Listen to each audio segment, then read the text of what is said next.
7,000 ہے, 6,000 ہے, 5,000 ہے. تیرا خرچہ 25,000 میں نہیں چلتا, تیرا خرچہ 50,000 میں نہیں چلتا, اور تو اماموں کی تنخواہوں میں کوئی اضافہ کرنے کے لیے تیار نہیں ہے. ٹرسٹیوں اور صدروں, متولیوں, سیکریٹریوں, کان کھول کر سن لو, قیامت میں سب سے سخت عذاب تمہارے اوپر ہوگا اور تمہارا ہی حساب و کتاب بہت سختی کے ساتھ لیا جائے گا. تمہاری زندگی تمہارا جو ہے بہت سختی کے ساتھ تمہارا حساب و کتاب ہوگا, کیونکہ تم نے اماموں کے گلے دبا کر رکھے ہیں. تمہارا امام مسجد میں ہے, تو رات کے 12 بجے بلائے تو تیرا امام آتا ہے. اگر تو بچے کے کان میں اذان پڑھوائے تو تیرا امام آتا ہے. اگر تو تیل پڑنے کے لیے کہے تو تیرا امام آتا ہے. تمہارے امام اور تمہارے امام تمہارے گھروں کی ساری چیزیں دیکھ بھال بھی کر رہے ہیں, بچوں کو بھی, اور نمازیں اذانیں بھی پڑھ رہے ہیں, اور ان کی تنخواہ 3,000 سے 4,000 لیتا ہے. ذرا خبردار ہو جا, امام سے جو ہے محبتیں کرو, اور وہ جو شاعروں اور جو تمام لوگوں کو جو تم پیسہ دے رہے ہو اس پیسے کو دینا بند کرو, اماموں کی تنخواہوں میں اضافہ کرو, اور جلسے کرنے کے لیے فری کے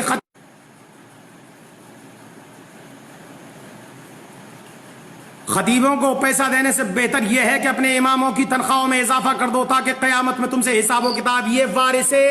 یہ وارث نبی ہیں, وارث نبی, انہوں نے نبی کے مصلے کو سنبھال رکھا ہے. یہ مصلے جو ہے نبی کے مصلے پر بیٹھے ہوئے ہیں, انہوں نے مسجدوں کو سنبھال رکھا ہے, دین کے کام کو کر رکھا ہے. اگر یہ حافظ قرآن اور یہ تمہاری مسجدوں کے امام نہ ہوتے تو تیری مسجد میں اذان کون پڑھتا, تیری مسجد میں لائٹیں کون جلاتا, تیری مسجد میں جو ہے روشنی کون کرتا, یہ سارے کام و کاج کون کرتا؟ مجھے ذرا بتا, تیرا جنازہ کون پڑھاتا, تیرے بچے کو بسم اللہ خانی کون کراتا, اور یہ تیری فاتحہ خانی کون کرتا, تیرے لیے قرآن کون پڑھتا؟ ذرا بتا, اندازہ لگا اور سوچ. اماموں کا گلا گھونٹنے سے بہتر یہ ہے سائیکل امام خرید لے تو تم کفے افسوس ہاتھ ملتے ہو, اور جو پوری دنیا کے لوگوں تم ایئر کنڈیشن میں رہتے ہو تو امام بیچارہ کچھ نہیں کہتا. تم جو ہے تمام بڑے بڑے کمرے اور کوٹھیاں اور بنگلے خریدتے ہو, تم سے امام کچھ نہیں کہتا, اور مگر تم جب کوئی امام چھوٹی سی جھگی اور جھونپڑی خرید لیتا ہے تو فجیدہ کرنا شروع کر دیتے ہو.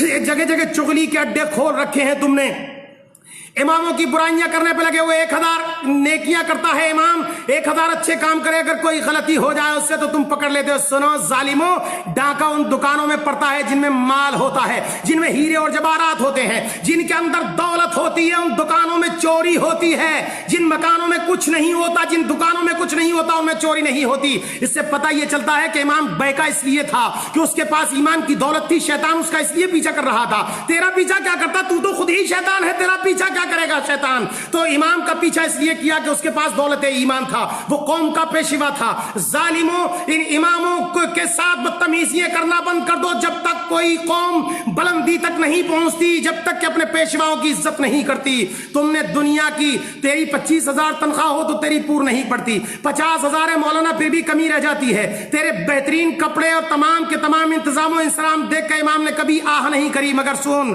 امام عطر لگا لے تو تجھے پریشانی ہوتی ہے, امام اچھا کپڑا پہن لے تو تجھے پریشانی ہوتی ہے, امام شیروانی سلوا لے تو تجھے پریشان ہوتی ہے, امام سائیکل پر چلا جائے تو تجھے پریشان ہوتی ہے. تو فلائٹوں میں گھومے, امام سائیکل پر گھومتا ہے. ظالموں, تو تمہیں تکلیف ہو جاتی ہے. اپنے اماموں کے پیچھے نہ پڑو. قیامت میں جب مصطفیٰ پیارے پوچھیں گے کہ میں نے اپنی ملکیت اور میراث کا ان کو پیشوا بنا کر کے تمہارے بیچ میں بھیجا تھا, جنہوں نے تمہارے بچوں کو قرآن پڑھایا, جنہوں نے تمہارے لیے قرآن خوانی پڑھی, جنہوں نے تمہارے لیے جو تلاوت کلام اللہ کیا, جنہوں نے تمہارے بزرگوں کے لیے ایصال ثواب کیا, جس نے تیرا 40واں 10واں پڑھا, جس نے تیری فاتحہ خوانی کری, ان اماموں کے تم ہاتھ دھو کر پیچھے پڑ گئے تھے. سن لو ٹرسٹیوں ظالموں, سن لو تمام کمیٹیوں کے لوگوں, سن لو, تمہاری زندگی میں انقلاب پیدا نہیں ہو سکتا.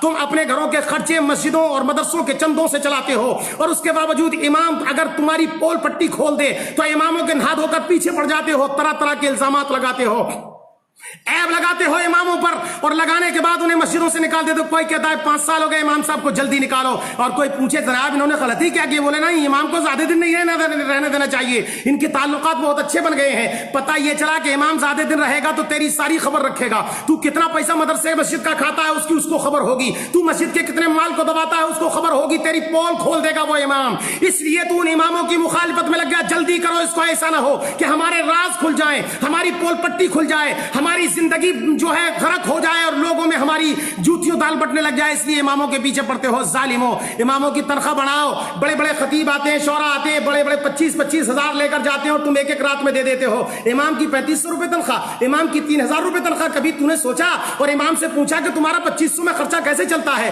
تمہارا جو ہے 3000 میں خرچہ کیسے چلتا ہے، تم اتنے بڑے کام کو کیسے کرتے ہو؟